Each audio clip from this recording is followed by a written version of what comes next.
Hello everyone, welcome back to Ninja Prep. This is Kapil Goyal, your educator and mentor for PG Physics. तो CUET PG 2024 का result आज release हो गया। Result आप लोगों ने अभी तक चेक भी कर लिया होगा अपना। साथ ही साथ जो टॉपर्स की लिस्ट है, यानी कि पर्टिकुलर कोर्स के अंदर टॉपर के कितने मार्क्स है वो भी डिक्लेयर हो चुके हैं। वो भी CUET PG की वेबसाइट पर आप देख सकते हैं। वो कट ऑफ मार्क्स नहीं है, वो टॉपर के मार्क्स है। तो उससे आपको एक आइडिया मिल जाएगा कि जो आपका कोर्स है उसके अंदर मैक्सिमम मार्क्स कितने थे। हाँ, तो बहुत सारे बच्चों के मैसेज आ रहे थे कि सर तो वीडियो बनाइए कट ऑफ से रिलेटेड। तो कट ऑफ से रिलेटेड वीडियो में ऑलरेडी आपको बता चुका हूँ। एक्सपेक्टेड जो कट ऑफ है लोअर मार्क्स की भी मैं आप लोगों के लिए बता चुका हूँ। तो बार बार वही वीडियो बनाना मुझे समझ में नहीं आता।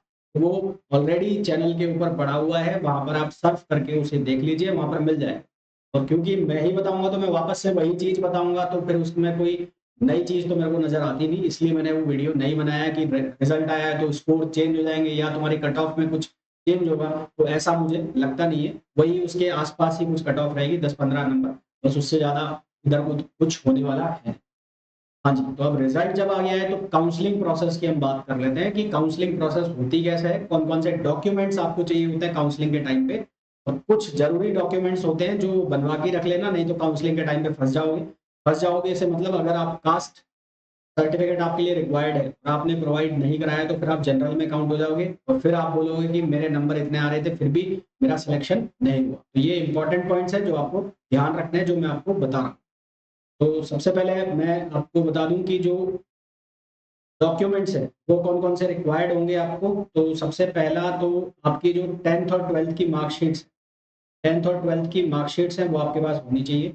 उनकी जो स्कैन कॉपी है वो आपके पास होनी चाहिए। बैचलर डिग्री की मार्कशीट, अब कई बच्चों के रिजल्ट नहीं आए हो ना, कई बच्चों के रिजल्ट नहीं आए होंगे बैचलर डिग्री की मार्कशीट।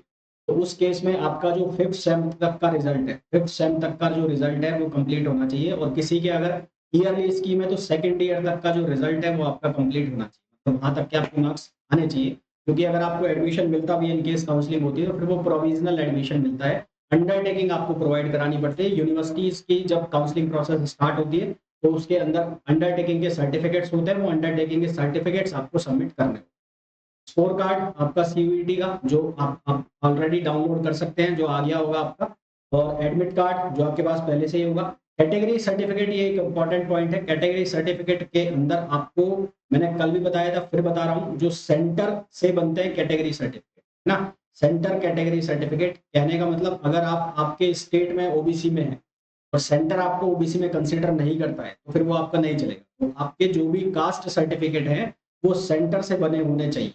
अब बहुत सारे बच्चों के साथ ये आएगी, पक्का कह रहा हूँ, ये समस्या आएगी कि जब उन्हें फॉर्म फिल करने होंगे तो उसके 4-5 दिन पहले वो जगेंगे और फिर कहेंगे कि हमें हमारा सर सर्टिफिकेट नहीं मिल रहा है, अब हम क्या करें। तो मैं इसलिए पहले ही आपको बता रहा हूँ क्योंकि आने वाले 4-5 दिनों में अब जो यूनिवर्सिटीज है वो अपनी जो काउंसलिंग के लिए नोटिफिकेशन है वो निकालना स्टार्ट करेंगे। तो जो ईडब्ल्यूएस सर्टिफिकेट है तुम्हारा, ईडब्ल्यूएस सर्टिफिकेट, कास्ट सर्टिफिकेट, चाहे वो एसटी का हो, चाहे वो एससी का हो, चाहे वो ओबीसी का हो, वो सेंटर से बने होने चाहिए। अगर वो सेंटर से नहीं है तो फिर वो रिजेक्ट हो जाए। इसके अलावा वो 1 साल पुराना नहीं होना चाहिए। 1 साल पुराने का मतलब है जब तुमने, एक तो या तो तुमने बनवा लिया होगा जब तुमने फॉर्म लगाया होगा तो वो चलेगा, और अगर तुमने नहीं बनवाया है तो वो बनवा लो। और वो 1 साल अगर तुम्हारे पास पुराना है तो वो नहीं चलेगा, वो रिजेक्ट हो जाएगा और तुम जनरल में काउंट हो जाओ। तो अगर उन चीज़ों से बचना है तो आप कास्ट सर्टिफिकेट अपना बनवा लेना जरूर, और वो सेंटर से बना होना चाहिए। अच्छा, पीडब्ल्यूडी सर्टिफिकेट, जो फिजिकली हैंडीकैप्ड है उनका वो सर्टिफिकेट लगेगा, वो आपके पास होना ही चाहिए, जो आपका फिजिकली हैंडीकैप्ड का सर्टिफिकेट है। इसके अलावा चाहिए होता है यहाँ पर कैरेक्टर सर्टिफिकेट और ट्रांसफर सर्टिफिकेट। ईसीसीसी आपको चाहिए होती है, जो अभी मिलेगी नहीं क्योंकि बहुत सारे बच्चों का अभी कॉलेज ही फिनिश नहीं हुआ होगा, उनके अभी थर्ड सेमेस्टर के, थर्ड ईयर के या 6 सेमेस्टर के एग्जाम होने वाले होंगे। तो यहाँ पर भी इन केस आपके पास यहाँ पर भी चली जाएगी अंडरटेकिंग। अंडरटेकिंग फॉर्म हर यूनिवर्सिटी की जो साइट है उसके ऊपर आपको मिल जाएगी। ठीक है, तो ये डॉक्यूमेंट्स अपने अपने तैयार करके रख लेना। ये डॉक्यूमेंट्स में गड़बड़ मत कर देना, खास करके कास्ट सर्टिफिकेट वाले में। आधार कार्ड जो है आपका वो चाहिएगा, तो आधार कार्ड जरूर रखना अपने पास, आधार कार्ड। ठीक है, ये तो बात हो गई किसकी, डॉक्यूमेंट्स। अब हम बात कर लेते हैं काउंसलिंग होती कैसे। देखो, आज रिजल्ट रिलीज हुआ है तो हो सकता है कि विद इन अ वीक, क्योंकि लोकसभा इलेक्शन भी है तो हो सकता है लेट हो जाए। पर जो होगा कैसे, वो वैसे ही होगा जैसे मैं बता रहा हूँ। तो यूनिवर्सिटीज, पर्टिकुलर यूनिवर्सिटीज जो है उनकी वेबसाइट पर नोटिफिकेशन रिलीज करेगी ना। तो यूनिवर्सिटी की वेबसाइट्स आपको विजिट करनी पड़ेंगी, यूनिवर्सिटी वेबसाइट आपको विजिट करनी पड़ेंगी। अब इतनी सारी जो यूनिवर्सिटीज़ हैं, जो सीयूईटी पीजी के अंदर पार्टिसिपेट कर रही हैं, तो सब के सब तो आप फॉर्म लगाओगे नहीं। तो जिन यूनिवर्सिटीज़ में आपको जाना है, जिन यूनिवर्सिटीज़ के लिए आप ट्राई कर रहे हो, उनकी यूनिवर्सिटीज़ की वेबसाइट लगातार विजिट करते हैं। फॉर एग्ज़ाम्पल आप ट्राई कर रहे हो जेएनयू के लिए, आप ट्राई कर रहे हो डीयू के लिए, आप ट्राई कर रहे हो बीएचयू के लिए, आप ट्राई कर रहे हो मान लो सीयू हरियाणा के लिए, तो इनकी जो वेबसाइट है आप वो लगातार सर्च करते रहना, क्योंकि इनकी वेबसाइट के ऊपर ही नोटिफ़िकेशन आएगा। सबसे पहले काउंसलिंग फॉर्म रिलीज़ होगा, काउंसलिंग फॉर्म। यूनिवर्सिटी की जो वेबसाइट है वहाँ पर काउंसलिंग पोर्टल ओपन होगा, पोर्टल, ठीक है? वो काउंसलिंग पोर्टल के अंदर आपको अपना रजिस्ट्रेशन करना, वो रजिस्ट्रेशन की फीस होती है। वो रजिस्ट्रेशन की फीस हर यूनिवर्सिटी वेरी करती है। किसी यूनिवर्सिटी की ₹200 होती है, किसी की ₹1000 भी होती है, किसी की 500 भी होती है। जनरल के लिए अमूमन ₹500 होती है, एससी-एसटी के लिए वो फीस 200 ₹250 तक भी होती है। तो वो काउंसलिंग फीस हर यूनिवर्सिटी की आपको भरनी पड़ेगी। तो इसलिए मैं कह रहा हूँ कि आप कुल मिलाकर 10, बहुत ही नंबर कम है आपके, अगर नंबर कम है तो 10 यूनिवर्सिटी तक सेलेक्ट करके रखना। मतलब आप चूज़ करना कि मैं इन 10 में अप्लाई करूँगा या करूँगा। क्योंकि इतना सारा पैसा आप काउंसलिंग में लगा दोगे तो वो ठीक नहीं है। अगर आपके मार्क्स ठीक-ठाक है तो ये शुरू की जो टॉप 4 है, जेएनयू, बीएचयू, एचयू, डीयू, ज़्यादा से ज़्यादा डीटीयू, इनके लिए अप्लाई करना। हालाँकि बच्चे करते सभी के लिए अप्लाई, मानते वो नहीं। काउंसलिंग पोर्टल अप्लाई होगा, यहाँ पर रजिस्ट्रेशन होगा। रजिस्ट्रेशन के अंदर ये जो भी मैंने डॉक्यूमेंट्स बताए हैं, वो सारे के सारे डॉक्यूमेंट्स लगेंगे। एक चीज़ और, यहाँ पर आपकी जो पिक है, आपकी जो इमेज है, जो फ़ोटो है, वो लगेगी और उसके साथ सिग्नेचर। फ़ोटो और सिग्नेचर वो दोनों भी यहाँ पर लगेंगे, तो ये भी डॉक्यूमेंट्स के अंदर रखना। तो काउंसलिंग पोर्टल ओपन होगा, उसकी पर्टिकुलर डेट की रेंज होगी। डेट की जो है वो रेंज होगी, यानी कि मान लो कि आपके लिए कोई यूनिवर्सिटी जो ओपन कर रही है पोर्टल, वो कह रही है कि 16 तारीख से हम हमारा रजिस्ट्रेशन ओपन करते हैं। वो 16 से उसको 10 दिन का टाइम देते हैं। अमूमन 10 दिन का टाइम देते हैं, बाद में वो एक्सटेंड भी कर देते हैं कि हम डेट को एक्सटेंड कर रहे हैं। तो 10 दिन आप मान के चलो कि 10 डेज़ का जो है ये लॉकिंग पीरियड होता है। इसमें आपको अपना रजिस्ट्रेशन करना। जब रजिस्ट्रेशन कंप्लीट हो जाता है, तो उसके 2 या 3 दिन में, after completion of registration, after completion of registration, completion of registration, registration के कंप्लीट होने के 2 या 3 दिन बाद, आफ्टर 2 और 3 डेज़, पहली लिस्ट रिलीज़ होगी। उस पहली लिस्ट रिलीज़ होगी जब, तो उसमें आपको एक धक्का सा लगेगा, आपको शॉक लगेगा कि ये क्या हो गया? मेरा इसमें नंबर नहीं आया, वो नहीं आएगा। शुरुआत में जितनी भी काउंसलिंग जितनी जल्दी होगी, जैसा कि हरियाणा और पंजाब जो यूनिवर्सिटीज़ हैं, उनकी काउंसलिंग सबसे पहले ओपन होती है। सबसे पहले काउंसलिंग जो पिछले 2 साल का ट्रेंड है, उसमें पंजाब सबसे पहले काउंसलिंग ओपन करता है। तो जब उसकी कट ऑफ देखोगे तो आपका दिमाग खराब हो जाएगा, आपका दिमाग चकरा जाएगा कि ये क्या हो? क्योंकि उसमें इतनी हाई कट ऑफ जाती है, क्यों? सब के सब फॉर्म भर देते हैं, यानी कि जिसका टॉपर भी होता है, जिसके टॉप मार्क्स भी आए होते हैं, तो वो भी भर देता है। ये आपको शुरुआती 5 से 6 यूनिवर्सिटी में पक्का दिखेगा। जैसे कि हरियाणा सबसे पहले, पंजाब सबसे पहले ओपन होता है, हरियाणा ओपन होता है, फिर झारखंड, साउथ बिहार, मतलब जो लो मार्क्स वाली यूनिवर्सिटी भी जो आपको कम नंबरों पे मिल जाती है, वो भी पहले अपने रजिस्ट्रेशन ओपन कर देती है। उसका कारण ये है, ये जो काउंसलिंग प्रोसेस है बहुत लंबा चलता है। तो इसमें कई बार क्या है, बच्चा जो है वो पेशेंस नहीं रखता है, तो फिर वो एक यूनिवर्सिटी में अपना एडमिशन ले लेता है। ताकि आप ये एडमिशन्स जो हैं, जिस यूनिवर्सिटी में आपका एडमिशन हो गया तो वहाँ से आप विथड्रॉ भी कर सकते हो। फॉर एग्ज़ाम्पल पंजाब में आपका एडमिशन हो जाता है, आपको लगता है कि नहीं मैं इससे अच्छी यूनिवर्सिटी में जा सकता हूँ, तो वहाँ से आप एडमिशन विथड्रॉ कर सकते हो। उसकी कुछ टाइम लिमिट होती है, इतने टाइम में आप विथड्रॉ करोगे तो आपका पैसा वापस हो जाता है। वो पैसा वापस आने में 6 महीने भी लग जाते हैं, 1 साल भी लग जाते हैं, इसलिए सोच समझ के करना। तो ये काउंसलिंग पोर्टल पोर्टल जो है वो हर यूनिवर्सिटी के ओपन होंगे। समर्थ पोर्टल पर ये काउंसलिंग का लिंक बनेगा हर यूनिवर्सिटी का, वो आपको फिल करना है। उसके 2 या 3 दिन बाद जैसे रजिस्ट्रेशन पूरा हो जाता है तो पहली लिस्ट आएगी। उस लिस्ट के अंदर जो भी बच्चे होंगे उनको एक टाइम फ्रेम दिया जाएगा कि इस टाइम फ्रेम के अंदर अपनी फीस जमा कराओ। अगर वो करा देते हैं फीस जमा, सभी के सभी बच्चे, वो फीस जमा करा देंगे तो उनका एडमिशन वहाँ पे कंफर्म होगा। नहीं कराएँगे तो फिर वो सीट वैकेंट जाएगी। फिर वैकेंट सीट के अगेंस्ट फिर वही यूनिवर्सिटी दूसरी लिस्ट निकाल दी। फिर ऐसे ही प्रोसेस चलता जाता है जब तक कि वहाँ तक उनकी सीट फिल नहीं हो जाती। ये प्रोसेस रहेगा लगभग हर यूनिवर्सिटी ना।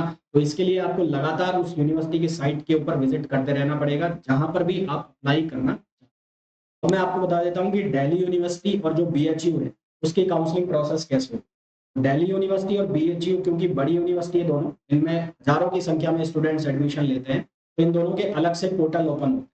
दिल्ली यूनिवर्सिटी और बीएचयू के जब पोर्टल ओपन होते हैं, डीयू और बीएचयू के, तो ये अपने पोर्टल पर लगभग 1 महीने का टाइम देते हैं। 1 मंथ का ये टाइम देते हैं रजिस्ट्रेशन। इनकी फीस ज़्यादा होती है, 1000 रुपए के आसपास इनकी फीस होती है। हाँ, बीएचयू की 1000 रुपए होती है 4 कोर्स के लिए, डीयू की शायद 500 रुपए होती है। तो ये इनके जो पोर्टल ओपन होंगे, जैसे डीयू का ओपन होगा, सी सास करके पोर्टल ओपन होगा डीयू, सी सास, सी सास पीजी के लिए ना, कॉमन एडमिशन प्लेटफॉर्म। और इसी तरह से बीएचयू पीजी का भी प्लेटफॉर्म ओपन होगा, तो इनके ऊपर आपको रजिस्ट्रेशन करना होता है। 1 मंथ का ये टाइम देते हैं पूरा, उस 1 मंथ में रजिस्ट्रेशन होते रहते हैं। बाकी जो यूनिवर्सिटीज है उनकी काउंसलिंग भी चलती रहती है। फिर उसके बाद जब अ, वो कंप्लीट हो जाता है आपका रजिस्ट्रेशन प्रोसेस, जो टाइम पीरियड है पूरा हो जाता है, उसके बाद ये 2 दिन देते हैं करेक्शन के लिए। अगर आपका कोई करेक्शन करना है, तो वो करेक्शन जिनको भी करना है, उनका नाम आ जाता है, लिस्ट आ जाती है कि इनको ये करेक्शन करना है, तो करेक्शन का टाइम मिलता है। करेक्शन का टाइम वापस भी मिल जाता है एक बार, क्योंकि सही से बच्चे करेक्शन करते नहीं है, तो करेक्शन करीबन 2 बार आपको ये करेक्शन का टाइम प्रोवाइड करा देते हैं। फिर उसके बाद रिजल्ट डिक्लेयर होने चालू होते हैं। रिजल्ट डिक्लेयर चालू होंगे तो ऐसा कोई लिस्ट रिलीज़ नहीं होती, ऐसा कोई मार्क्स रिलीज़ नहीं होते हैं। ये ज़्यादातर बीएचयू वाले, खासकर बीएचयू वाले जो रिजल्ट है, वो रिजल्ट डिक्लेयर करते हैं ट्विटर के। बीएचयू वाले रिजल्ट डिक्लेयर करते हैं ट्विटर के ऊपर, और डीयू और बीएचयू इनके जो रिजल्ट हैं वो आपको मिलेंगे इनके पोर्टल के अंदर। पोर्टल के अंदर कैसे मिलेंगे कि आपका अगर जो सिलेक्शन हो गया हो, तो वहां पर आ जाएगा सिलेक्टेड, और वो ग्रीन लाइट वहां पर आ जाएगी। और नहीं आएगा तो फिर उसमें लिखा आएगा not selected for first round, keep going for second round, इस तरह से ऑप्शन लिखे आएंगे डीयू और बीएचयू के केस ना। तो इस तरह से ये काउंसलिंग प्रोसेस चलती है। बाकी जो यूनिवर्सिटीज हैं, जैसे पंजाब हुआ, हरियाणा हुआ, इवन जेएनयू हुआ, तो इनकी लिस्ट पब्लिश होती है, उसमें नाम ढूंढना होता है अपना कि तुम्हारा नाम है या नहीं है। डीयू और बीएचयू के केस में ऐसा नहीं। हरियाणा सॉरी एचसीयू की जो काउंसलिंग है वो थोड़ी अजीब सी होती है। एचसीयू की काउंसलिंग में क्या होता है, आपसे रजिस्ट्रेशन फॉर्म भरवाए जाते हैं। तो रजिस्ट्रेशन फॉर्म के लिए आपको पर्टिकुलर टाइम दिया जाता है, उस टाइम के दौरान आप फॉर्म फिल करते हैं। फिर वो एक नंबर रिलीज कर देते हैं, मतलब कि वो एक लिस्ट रिलीज कर देते हैं कि जैसे आपकी कट ऑफ गई है, या उनको लगा कि 100 नंबर के ऊपर जितने भी बच्चे हैं वो आ जाए, तो एक लिस्ट आएगी लंबी चौड़ी एचसीयू से। तो वो लिस्ट आएगी, उसमें करीबन 100-200 नाम होंगे। फॉर एग्जाम्पल फिजिक्स में आपको एडमिशन लेना है, तो फिजिक्स में उनके पास रजिस्टर किया 1000 बच्चों ने काउंसलिंग के अंदर, तो करीबन 400 बच्चों की लिस्ट होगी। वो 400 बच्चों की जो लिस्ट होगी, तो उन 400 बच्चों की लिस्ट वहाँ पर पब्लिश हो जाएगी वेबसाइट के ऊपर। एक टाइम फ्रेम दे दिया जाएगा, टाइम फ्रेम दे दिया जाएगा कि इस टाइम को आपको, इस डेट को और इस टाइम को आपको हैदराबाद पहुंचना है, और फिर वहां पर आपकी ऑफलाइन काउंसलिंग। तो ये एचसीयू के केस में होता है कि आपकी ऑफलाइन काउंसलिंग होती है हैदराबाद। बाकी जितनी भी यूनिवर्सिटीज है उनकी ऑनलाइन काउंसलिंग चलती है। फिर लास्ट में जब सीट्स वैकेंट रह जाती हैं, तो उस केस में ये स्पॉट काउंसलिंग भी करा। स्पॉट काउंसलिंग क्या होती है, ऑन द स्पॉट काउंसलिंग होती है, फर्स्ट कम फर्स्ट सर्व के बेस पर। मतलब जो पहुंच गया और जिसका तुक्का लग गया, जिसका लक चल गया, उसको सीट मिल जाती है, चाहे उसके नंबर कम भी। इन सब चीज़ों में अपनी आंखें खुली रखनी होती है, अपने आप को अपडेट रखना होता है। जितना ज़्यादा अपडेट होंगे, उतने ज़्यादा चांस होंगे एडमिशन के किसी बेटर यूनिवर्सिटी में। उसके अलावा तो ये काउंसलिंग प्रोसेस है, इसमें पेशेंस भी रखने होते हैं कि आप सोच रहे हो कि मेरा पहले राउंड में, दूसरे राउंड में ढंग की यूनिवर्सिटी में हो जाए, तो वो पॉसिबल नहीं है। सिमिलरली डीटीयू का अलग से पोर्टल ओपन होगा, और एनएसयूटी का अलग से पोर्टल ओपन होगा। इनकी भी 2-3 राउंड की काउंसलिंग जो है वो चलेगी। कट ऑफ मैं ऑलरेडी आप लोगों को बता चुका हूँ, तो बार-बार वही चीज़ें पूछने का कोई सेंस नहीं है, और ना मैं उसके ऊपर वीडियो बनाऊँ तो उसका भी कोई मतलब नहीं है, क्योंकि वही चीज़ें मैं वापस से आपको बताऊँ। किसी को पर्सनल काउंसलिंग चाहिए, तो उसके लिए ये काउंसलिंग सेशन का मैंने आपको कल भी बताया था, ये कल से स्टार्ट होगी। यहाँ पर इसकी टाइमिंग और डेट सब दी हुई है। ये पेड काउंसलिंग होगी। पेड काउंसलिंग के लिए आपको 200 रुपीज़, ये जो नंबर दिए गए हैं, नंबर पर गूगल पे या फ़ोन पे करने हैं। और ये जिस भी डेट को आपको करानी है, उसके 8 घंटे, कम से कम 8 घंटे पहले आपको ये सीट बुक करानी है। ये पर्टिकुलर टाइम होगा, टाइम में है, यहाँ पर लिखा हुआ है। तो इस टाइम के दौरान ही हमारी बातचीत होगी आपसे।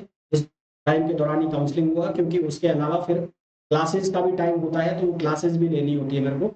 रैंडमली आप कॉल करते हो, रैंडमली आप मैसेज करते हो, तो उससे परेशानी ही होती है, क्योंकि क्लास के बीच में फ़ोन बज रहे होते हैं, जैसे आज बज रहे थे। तो वो, हालाँकि आप लोगों की एक्साइटमेंट होती है, मेरे को समझ में आता है, पर वो हर टाइम पिक नहीं किए जा सकते, है ना? अगर आपको पर्सनल काउंसलिंग चाहिए, तो आप ये पर्टिकुलर टाइम स्लॉट दिया हुआ है, और आप ये पूछ सकते हैं अगर आपको ज़रूरी लगे तो। बाकी मैं सब बता चुका हूँ आपको, आपको कितने नंबर है, आपको कहाँ पर एडमिशन मिल जाएगा या मिल जाना चाहिए। एक इम्पोर्टेंट बात और बता दूँ, अगर जनरल में किसी स्टूडेंट के 100 नंबर से कम है, जनरल में, या ओबीसी में किसी बच्चे के 100 नंबर से कम है, ईडब्ल्यूएस में भी, तो वो ट्राई करना चाहे तो बेशक ट्राई कर सकते हैं। बाकी मैं ये सजेस्ट नहीं करूंगा कि आप central university, south Bihar, Jharkhand, मतलब कम नंबरों पे आप इधर उधर मूव करें या किसी स्टेट यूनिवर्सिटी में जाएं, तो वो मैं सजेस्ट नहीं करूंगा। अगर आपके नंबर कम है तो आपके पास चांसेस है, लाइक अगर आप उत्तर प्रदेश है तो अभी इलाहाबाद यूनिवर्सिटी के एंट्रेंस एग्जाम होने हैं, वो आप ट्राई कीजिए। लखनऊ यूनिवर्सिटी के एंट्रेंस एग्जाम होना है, वो आप ट्राई कीजिए अगर आपके मार्क्स कम है, चाहे आप किसी भी कोर्स के लिए ट्राई कर रहे हैं। इसी तरह से आप नॉर्थ ईस्ट से हैं, असम से हैं, तो असम में अभी कॉटन यूनिवर्सिटी का एग्जाम होना है, डिब्रूगढ़ का होना है, गुवाहाटी यूनिवर्सिटी का होना है, उसके लिए आप ट्राई कीजिए। अभी उनके एंट्रेंस एग्जाम होने, बजाय इधर उधर शिफ्ट होने के। आप वेस्ट बंगाल से हैं तो कोलकाता के हैं, जादवपुर के हैं, कल्याण यूनिवर्सिटी के हैं, उनका आप ट्राई कीजिए। साथ ही साथ विश्व भारती, जो इस बार काउंसलिंग में नहीं है, विश्व भारती जो इस बार सीयूईटी पीजी में पार्टिसिपेट नहीं कर रहा है, वो भी अपना अलग से एंट्रेंस एग्जाम लेगा, उसके लिए आप ट्राई कीजिए। आरकेएम वेरी का भी अपना अलग से एंट्रेंस एग्जाम होगा, कुछ सीटें वो सीयूईटी पीजी से देगा, कुछ सीटें वो कहाँ से देगा, खुद के एंट्रेंस एग्जाम से देगा, तो उसके लिए आप ट्राई कर सकते हैं अगर आप वेस्ट बंगाल से। बिहार में ऐसे कोई यूनिवर्सिटीज के ज्यादा ऑप्शन है नहीं। बिहार वाले बच्चों के लिए मैं ये कहूंगा कि आपका साउथ बिहार में, और अगर आपका जो एमजीसीयू बिहार है उसमें होता है तो बढ़िया है, नहीं तो पटना यूनिवर्सिटी के लिए आप ट्राई कर सकते हैं। इसी तरह से जो झारखंड का बच्चा है तो वो झारखंड यूनिवर्सिटी के लिए ट्राई करो, अगर नंबर कम है या नंबर है तो फिर आप बीएचयू वगैरह के लिए ट्राई कर सकते हो, कोई दिक्कत नहीं है। राजस्थान, पंजाब, इनके लिए ट्राई कर सकते हैं, और नंबर कम है तब की बात चलती है। अदरवाइज वहां पर स्टेट यूनिवर्सिटीज जितनी भी है वो सारी सीयूईटी पीजी में आ गई, जैसे कि जो श्यामा प्रसाद मुखर्जी है, रांची यूनिवर्सिटी है, और बीबीयू हजारीबाग है, तो वो सब इसके अंदर है, सीयूईटी पीजी के अंदर है, तो वो आपको वहां से मिल जाएगी कम नंबरों पे, अलग से एंट्रेंस एग्जाम देने की जरूरत नहीं है। राजस्थान की अगर मैं बात करूं तो central university of Rajasthan come number पे वैसे नहीं मिलता है। पंजाब, राजस्थान ये कम नंबर पे नहीं मिलता है, फिर भी ट्राई कर लेना, मिल जाता है तो ठीक है, नहीं तो जो राजस्थान यूनिवर्सिटी का एंट्रेंस एग्जाम होता है जो जुलाई में होता है उसके लिए ट्राई कर। फिर अगर हम बात करें हरियाणा के लिए, तो हरियाणा में वैसे तो हरियाणा जो यूनिवर्सिटी है, सेंट्रल यूनिवर्सिटी हरियाणा, कम नंबरों पे आ जाती है। बहुत लॉन्ग राउंड ऑफ प्रोसेस इसके चलते हैं, बहुत लंबी काउंसलिंग चलती रहती है इसकी, 10-12 लिस्ट आती है, फिर भी नहीं मिले तो आपके पास चांसेस होते हैं एमडीयू के। एमडीयू रोहतक के अभी एंट्रेंस एग्जाम होने हैं, तो उसका आप एंट्रेंस एग्जाम दो, उसमें भी काफी अच्छे कॉलेज हैं। कुरुक्षेत्र यूनिवर्सिटी का आप एंट्रेंस एग्जाम देख सकते हैं। इसके अलावा आपके पास चंडीगढ़ का भी ऑप्शन है, पंजाब यूनिवर्सिटी चंडीगढ़, उसमें भी काफी अच्छे ऑप्शंस निकल जाते हैं। इसके अलावा मुरथल यूनिवर्सिटी जो है, उसके आपके पास ऑप्शंस है, पंजाब वालों के लिए भी सेम ऑप्शंस है, तो जो बच्चे पंजाब से हैं, हिमाचल यूनिवर्सिटी का आप दे सकते हैं, एचपीयू का, और हिमाचल वालों के लिए भी सेम ऑप्शन है, मतलब नॉर्थ इंडिया वाले सारे ये ऑप्शंस ट्राई कर सकते हैं। और कम मार्क्स के ऊपर आप एनएसयूटी भी ट्राई कर सकते हैं। एमपी के जो बच्चे हैं, एमपी वाली जितनी भी स्टेट यूनिवर्सिटीज है, सारी की सारी सीयूईटी पीजी में आ गई है। डीएवी के कुछ कोर्स आए हैं सेंट्रल यूनिवर्सिटी सीयूईटी पीजी के अंदर, बाकी सारे कोर्स नहीं आए हैं, तो डीएवी का फिर अलग से वो जो प्रोसेस होता है वो होता है। बाकी जिवाजी हो गया, बरकातुल्ला हो गया, ये सारी अभी सीयूईटी पीजी के अंदर है, तो आपको सीयूईटी पीजी से ही एंट्रेंस में जो एडमिशन है वो मिलेगा। और फिर अगर हम बात कर ले केरला यूनिवर्सिटी की, तो Kerala central university of Kerala अगर आपको मिलता है तो ठीक है, अदरवाइज फिर वो महात्मा गांधी यूनिवर्सिटी जो वहाँ की है उसके लिए आप ट्राई कर सकते हैं अगर आपके कम मार्क्स हैं। इसी तरह से बाकी जो साउथ की यूनिवर्सिटी है, साउथ में बहुत सारे ऑप्शंस आपके पास खुलते हैं, जैसे कि आंध्रा, और ये आपको एचसीयू मिलता है तो ठीक है, नहीं तो अदरवाइज जो हैदराबाद में ओस्मानिया यूनिवर्सिटी है वो बहुत अच्छी यूनिवर्सिटी है। उसके अलावा साउथ में ही आपको वेंकटेश्वर यूनिवर्सिटी, कर्नाटका से आप है तो मदुरई यूनिवर्सिटी, ये बहुत सारी यूनिवर्सिटीज के ऑप्शन खुलते हैं जो कि जो लो रैंक वाली सीयूईटी है, जो लो रैंक वाली सेंट्रल यूनिवर्सिटीज है, उनसे बहुत बढ़िया है। तो कम नंबर है तो कम नंबर के चक्कर में इधर उधर भागने से बेटर है कि अपनी जो स्टेट यूनिवर्सिटी है उसके लिए ट्राई करना। अगर उसका एंट्रेंस एग्जाम होता है तो भी अभी काफी टाइम पड़ा है, जुलाई में जाके इनके एंट्रेंस एग्जाम होंगे, तो उसके लिए आप प्रिपेयर तो ज्यादा बेटर होगा ना। तो ये काउंसलिंग प्रोसेस का तरीका होता है, ये मैंने आपको सारा समझा दिया, होपफुली समझ में आ गया होगा। क्या क्या डॉक्यूमेंट्स आपको तैयार रखने हैं वो पहले रखना, खासकर की कास्ट सर्टिफिकेट वो पहले से तैयार रखना, नहीं तो लफड़ा हो जाएगा बाद में। लफड़े से मीन्स आप यूआर के अंदर जनरल कैटेगरी के अंदर काउंट हो जाओगे अगर वो प्रॉपरली उनको नहीं मैच हुआ, सबमिट नहीं। इसके अलावा कई बच्चों को ये डाउट है, मैं पहले भी क्लियर कर चुका हूँ, आपने जो फॉर्म भरते टाइम यूनिवर्सिटी सेलेक्ट की थी, तो आप बाकी की यूनिवर्सिटीज भी सेलेक्ट कर सकते हो। हर यूनिवर्सिटी अलाउ कर देती है कि आप हमारा एडमिशन फॉर्म भर सकते हो, क्योंकि सबके लिए आपको फीस पे करनी होती है, तो किसी को पैसा बुरा नहीं लगता है, तो सब अलाउ करते हैं, वो सब पॉसिबल है। ठीक है, तो इस वीडियो में इतना ही, मिलते हैं नेक्स्ट वीडियो में, till then thank you, bye.